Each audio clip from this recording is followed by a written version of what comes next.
இந்தியானாலே அதோட ட்ரெடிஷன், அதோட கல்ச்சர், இந்த ஃபாரின் மூவிஸ்னாலே இந்தியானாலே அதோட மேரேஜ் சீன்லாம் காட்டுவாங்க. கல்யாணம் ஆனாலே லாயலாக இருப்பாங்க, ஃபார் எவர் அப்படின்ற மாதிரி சொல்லுவாங்க. அப்படி இருந்த காலம் போய் இப்போ நிறைய இந்தியன்ஸ் லட்சக்கணக்கான பேர் வந்து இந்த எக்ஸ்ட்ரா மேரிட்டல் டேட்டிங் ஆப்பில் வந்து சேர்ந்துட்டு இருக்காங்க அப்படின்ற மாதிரி நிறைய சர்வேலாம் வந்துட்டு இருக்கு. என்ன விஷயம் இது அப்படின்ற மாதிரி டீட்டெயிலாக பார்ப்போம். இப்போ இன்டர்நெட் காலம்ன்றதுனால எதாக இருந்தாலும் நம்மளுக்கு ஈஸியாக கிடச்சிருது. அது எதாக இருந்தாலும் சரி, நம்மளுக்கு மெடிக்கல் தேவைப்பட்ட விஷயமா இருந்தாலும் சரி, ஒரு ட்ரெஸ்ஸாக இருக்கட்டும், ஃபஸ்ட்லாம் போய் கடையில் போய் தேடி அலையணும். இப்போ வந்து நம்ம கையிலே வந்து அவ்வளோ வெரைட்டி ஆஃப் ட்ரெஸ்ஸஸ் வந்துச்சு. அதுக்கப்புறம் இந்த பிளிங்கிட், ஸ்விக்கி அந்த மாதிரி ஆப்ஸ்லாம் வந்துச்சு. நம்ம எதாக இருந்தாலும் கடைக்கே போக தேவையில்ல, வீட்டிலே வாங்கிக்கலாம். அந்த மாதிரி இன்டர்நெட் வந்ததுலேருந்து எல்லாமே நம்மளுக்கு ரொம்ப ஈஸி ஆகிடுச்சு. அதனால் சில நல்ல நல்ல விஷயங்கள்லாம் எப்படி நம்மளுக்கு ஈஸி ஆச்சோ அதே மாதிரி சில கெட்ட விஷயமும் நம்மளுக்கு ரொம்ப ஈஸி ஆகிடுச்சு. முக்கியமாக இந்த எக்ஸ்ட்ரா மேரிட்டல் டேட்டிங் ஆப்ஸ் அது வந்து இப்போ அதிகமாகிட்டு இருக்கு. கொஞ்ச நாளைக்கு முன்னாடி ஆஸ்லி மேடிசன் ஒரு ஆப், அதுவும் வந்து எக்ஸ்ட்ரா மேரிட்டல் ஆப் வந்து அது ஒரு சர்வே ரிலீஸ் பண்ணியிருந்தாங்க.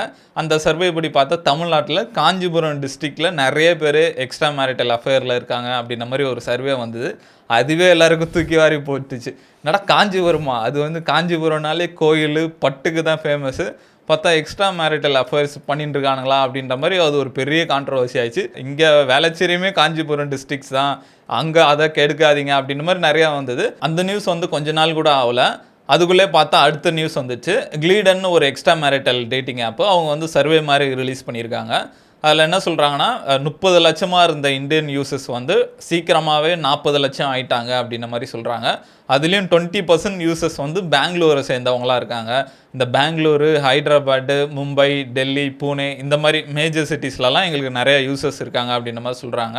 நல்ல வேலைப்பா அதில் சென்னை இல்லை அப்படின்ற மாதிரி இருந்தது. அது மாதிரி யூசர்ஸை பொறுத்த வரைக்கும் 65% வந்து மென்னாக இருக்காங்க, 35% வந்து உமனாக இருக்காங்களாம். அதுவும் இல்லாமல் 148% வந்து உமன் யூசர்ஸ்லாம் வந்து அதிகமாக இருக்காங்க அப்படின்ற மாதிரி சொல்கிறாங்க. இந்தியன் யூசர்ஸ்லாம் வந்து ஆவரேஜாக 1 ஹவர்லேருந்து 1.5 ஹவர் வரைக்கும் டைம் ஸ்பெண்ட் பண்ணுறாங்களாம். அதே மாதிரி டைமிங் பார்த்தா மதியானம் லஞ்ச் டைமு, அதே மாதிரி நைட்டு 10 மணிலேருந்து மிட் நைட் வரைக்கும் லஞ்ச் டைம் வந்து 12 to 2 அந்த மாதிரி டைம் வந்து அதிக யூசர்ஸ் இருக்காங்க அப்படின்னு சொல்கிறாங்க.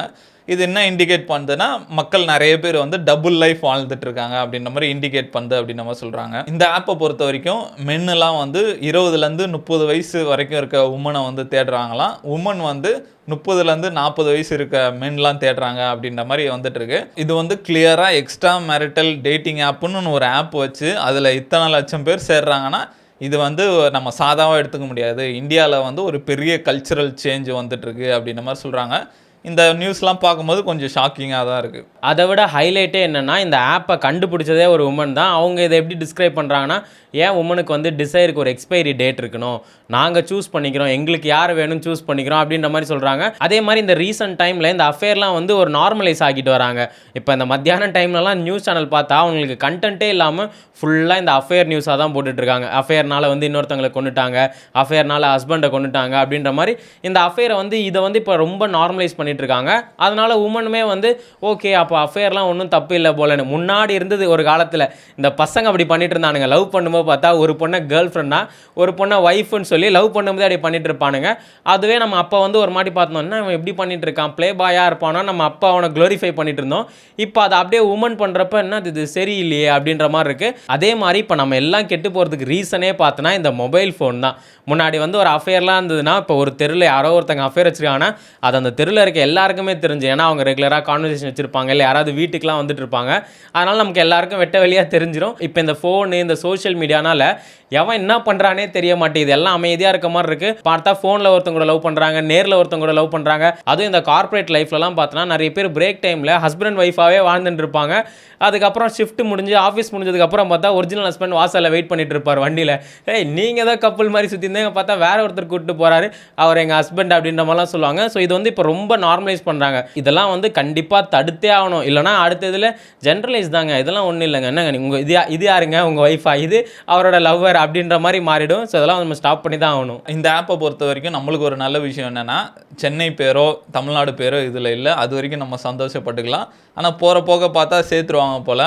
ஏன்னா இங்கே நடக்கிற விஷயம்லாம் அந்த மாதிரி தான் இருக்குது. ஒரு பெரிய ஆக்டரு டிவோர்ஸ் ஆகலை, இருந்தாலும் பரவாயில்லன்னு கேர்ள் ஃப்ரெண்டை கூப்பிட்டு வெளியே வராரு.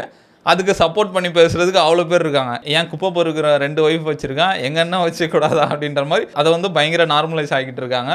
இதெல்லாம் பார்க்கும்போது உன்னை கஷ்டப்பட்டு வேலைக்கு போகிற காசை டிக்கெட் எடுத்து உன் படத்தை பார்த்து உன்னை ஒரு பெரிய சூப்பர் ஸ்டார் ஆகி விட்டா நீ கள்ளக்காதலையா நார்மலைஸ் பண்ணிட்டு இருக்க அப்படின்ற மாதிரி இருக்கு. சரி, ஏன் இந்த அஃபேர்ஸ்லாம் அதிகமாயிட்டு இருக்கு அப்படின்ற மாதிரி பார்ப்போம். இதுக்கு சில முக்கியமான ஃபேக்டர்ஸ் இருக்கு. அதுக்கு முன்னாடி ரொம்ப முக்கியமான ஃபேக்டர், இதுக்கு பின்னாடி ஒரு பயாலஜிக்கல் ரீசனும் இருக்கு. இதை ஃபர்ஸ்ட் எனக்கு தெரிஞ்சுக்கும் போது வந்து ஐயோ என்ன வாழ்க்கடா இது அப்படின்ற மாதிரி இருந்தது. இவ்வளோ நாள் நம்ம வாழ்க்கைனா இதுன்னு நினச்சிருந்தோம், இது பின்னாடி இப்படி ஒரு பயாலஜிக்கல் ரீசன் இருக்கா அப்படின்ற மாதிரி இருந்தது. இதெல்லாம் வந்து நம்மளுக்கு தெரியாத வரைக்கும் நல்லது, தெரிஞ்சுட்டா வந்து நிம்மதி போயிடும் அப்படின்ற மாதிரி இருக்கு. என்ன சொல்றாங்கன்னா, ஸ்பீஷீஸில் 2 வகை இருக்கு. ஒன்று மோனோகாமஸ், இன்னொன்று வந்து பாலிகாமஸ்.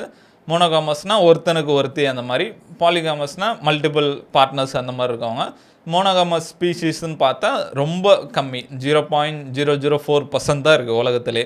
இந்த பென்குயினு, இந்த ஒல்ஃபு, இந்த லவ் பேர்ட்ஸு, வேல் அந்த மாதிரிலாம் சொல்லுவாங்க, ரொம்ப கம்மி.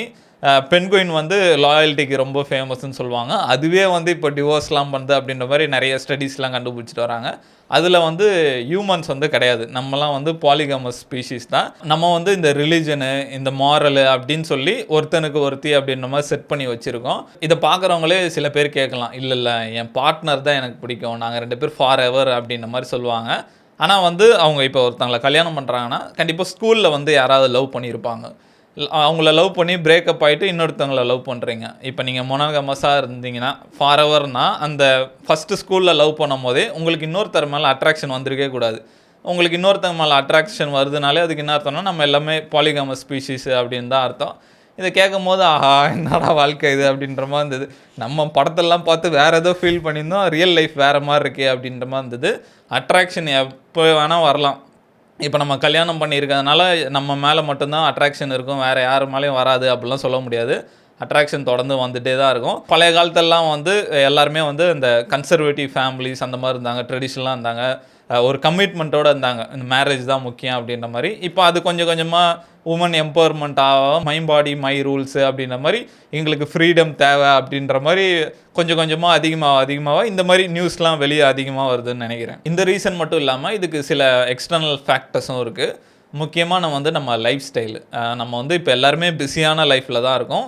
ஹஸ்பண்ட் அண்ட் ஒய்ஃப் 2 பேருமே வேலைக்கு போகிறாங்க. சில வீட்டிலலாம் வந்து ஒய்ஃபு காலைல வேலைக்கு போயிட்டு நைட்டு வருவாங்க, ஹஸ்பண்ட் நைட்டுக்கு வேலைக்கு போயிட்டு காலைல வருவாங்க. 2 பேரும் அந்த போகிற வர கேப்பில் தான் பார்த்துப்பாங்க, கண்டிப்பாக பார்த்துக்கவே மாட்டாங்க. அந்த மாதிரி இடத்துல இது மாதிரி நடக்கிறதுக்கான வாய்ப்பு நிறையா இருக்குது. இது ஒரு முக்கியமான ரீசனாக இருக்குது. இன்னொரு முக்கியமான ரீசன் வந்து எமோஷனல் டிஸ்கனெக்ட். வீட்டில் வந்து ஹஸ்பண்டாக இருந்தாலும் சரி, ஒய்ஃபாக இருந்தாலும் சரி, 2 பேரும் வேலைக்கு போனாலும் சரி, ஒருத்தர் வேலைக்கு போனாலும் சரி, ரொம்ப கேப் இருக்கும். இப்போ ஹஸ்பண்ட் போயிட்டு நைட்டு தான் வர்றாரு வீட்டுக்கு, நைட்டு சாப்பிட்டு தூங்குறது கரெக்டாக இருக்கும். அவங்க பேசிக்கிறதுக்கே அவ்வளோவா டைம் இருக்காது அப்படி தான் சொல்லணும். இதுவும் ஆஃபீஸாக இருந்தால் அங்கே ஃபுல் டைம் அவங்க கூட தான் இருக்கும். அதுவும் இல்லாமல் ஒரு ப்ராஜெக்டில் ஒன்றா ஒர்க் பண்ணுறோம், ஒரு கோலை நோக்கி போகிறோம், நிறைய சண்டை வரும், மிக்ஸ் ஆஃப் எமோஷன்ஸ்லாம் இருக்கும். இங்கே வீட்டில் வந்து எமோஷ்னலாக கனெக்டாக இருக்க மாட்டோம், இங்கே வந்து நிறைய எமோஷன் இருக்குது. இதனால் வந்து அஃபேர்ஸ் நடக்க வாய்ப்பு நிறைய இருக்குது அப்படின்ற மாதிரி சொல்கிறாங்க. இந்த அஃபேர்ஸ்ன்றது வெறும் ஃபிசிக்கலாக மட்டும் கிடையாது, நிறையா அஃபேர்ஸ் வந்து இந்த எமோஷ்னலாக வர அஃபேர்ஸ் தான் அதிகமாக இருக்குது அப்படின்ற மாதிரி சொல்கிறாங்க. அதுக்கு அடுத்து இன்னொரு முக்கியமான ரீசன் வந்து இந்த இன்டர்நெட்டை வந்து ஈஸியாக ஆகிடுச்சு. அதை ஃபேஸ்புக்கு, இன்ஸ்டாகிராமு, யாருக்கிட்ட வேணால் ஈஸியாக நம்மளால் ரீச் பண்ண முடியும். இது வந்து அஃபேர்ஸ்க்கெலாம் ஒரு முக்கியமான ஃபேக்டராக இருக்குது அப்படின்ற மாதிரி சொல்கிறாங்க. வேறு வழியில் போல் அதை நோக்கி தான் எல்லாம் போயிட்டுருக்காங்க. இப்போ இந்த மாதிரி ஆப்ஸ்லாம் பார்த்தா இவங்களுக்கு ஒரு எக்ஸ்ட்ரா இன்கம் மாதிரி பண்ணி கொடுத்துருது.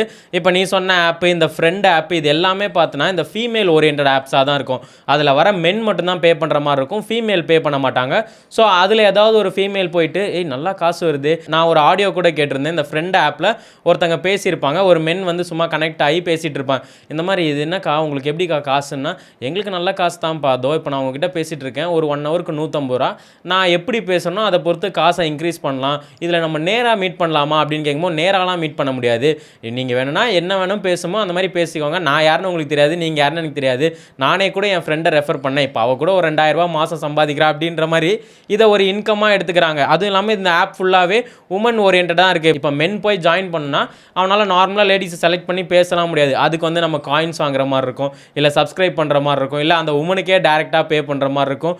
அந்த மாதிரிலாம் இருக்கும்போது நல்லா இருக்கே, நம்ம யார் யாருன்னு தெரிய மாட்டேங்குது, நம்ம வீட்டில் இன்கமும் வருதுன்ற மாதிரி அவங்க இதை நோக்கி போயிட்டுருக்காங்க. அதே தான் இப்போ வந்து சோஷியல் மீடியாவில் நடந்துட்டு இருக்கு. இப்போ டாப் உமன் இன்ஃப்ளூயன்சர்ஸ்லாம் என்ன பண்ணுறாங்கன்னா, முன்னாடி நல்லா எப்படியாவது ஃபாலோவர்ஸை கெயின் பண்ணணும் அப்படி இப்படின்னு என்னமோ பண்ணிலாம் வீடியோ போட்டுறாங்க. அதுக்கப்புறம் வந்து சாரி ஃபாலோவர்ஸ், இனிமேல் எதுவுமே ஃப்ரீ கிடையாது, ஏதாவது பார்க்கணும்னா வாங்க சப்ஸ்கிரிப்ஷனில் பார்க்கலாம் அப்படின்ற மாதிரி மாற்றிடுறாங்க.